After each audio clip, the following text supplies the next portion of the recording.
Matter can exist as solid, liquid, or gas. The arrows show some changes of state. Name the changes of state represented in the diagram. So what's A? A is solid to liquid. So solid to liquid is melting. And then B is solid directly to gas, which was canceled in the 2023-2025 syllabus.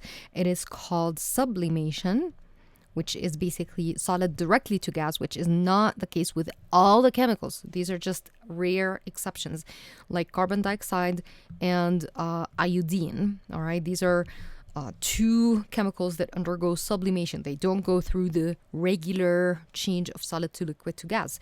And then C is gas to liquid, which is called condensation.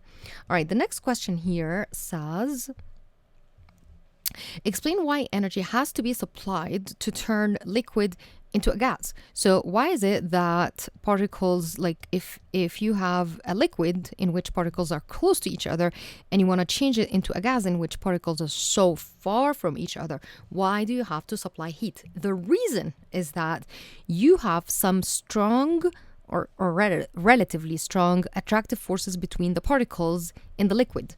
You need to break them down so that the forces, because the forces between particles in gas is almost negligible. It's almost no force. So we need to break down these forces so that the particles can move apart and become far from each other.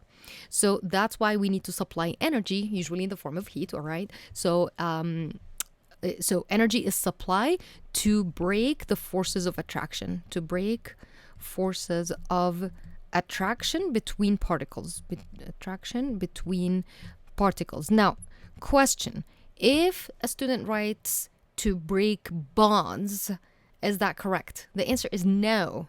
Bonds is different. So let me draw this for example here. If you have liquid water and you want to change it to gas water, okay, all you need to do is heat the water, okay? So for example, here are the particles of liquid water, kind of, close to each other, touching, moving around each other. One second, my OCD is acting up. All right. And then in gas, the particles are just really far from each other. What happens is that there is attractive force. Now, each of these particles is a water. Okay, so this is water, HOH. This is another water, HOH. This is another water, HOH. Another HOH. It's H2O basically, right?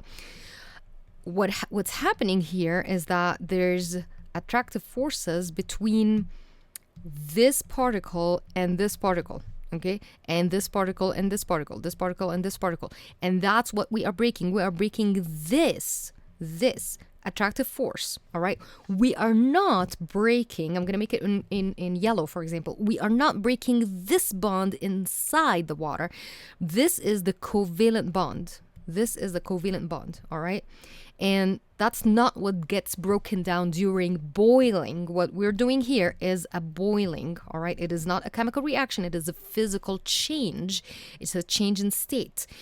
If you break down the covalent bond, now, again, what we're doing in boiling is we are breaking down attractive forces. We're not breaking down bonds. If you break bonds, now that's going to be a chemical change, which we will study in chapter 7.1, and not a physical change.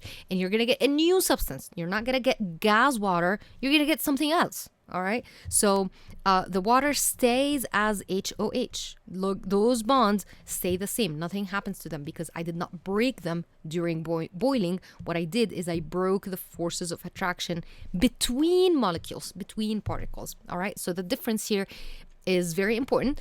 If you write that we supply energy to break bonds, then it means that you don't really understand what boiling is. All right. Now, if you're a little bit not sure, you will understand this way more in 7.1, because in 7.1, you will understand the difference between physical changes, such as boiling, and chemical changes, such as when, water reacts with something. I'll give you an example. When water reacts, for example, with sodium. The bonds in water completely break. This HOH completely break, and you're forming something else, sodium, called sodium hydroxide and hydrogen. So these bonds break. Okay, that's a chemical change. But boiling is a physical change because you don't have something new formed. You still have H2O. It is still H2O. That did not change. All you did is you have separated the particles from each other.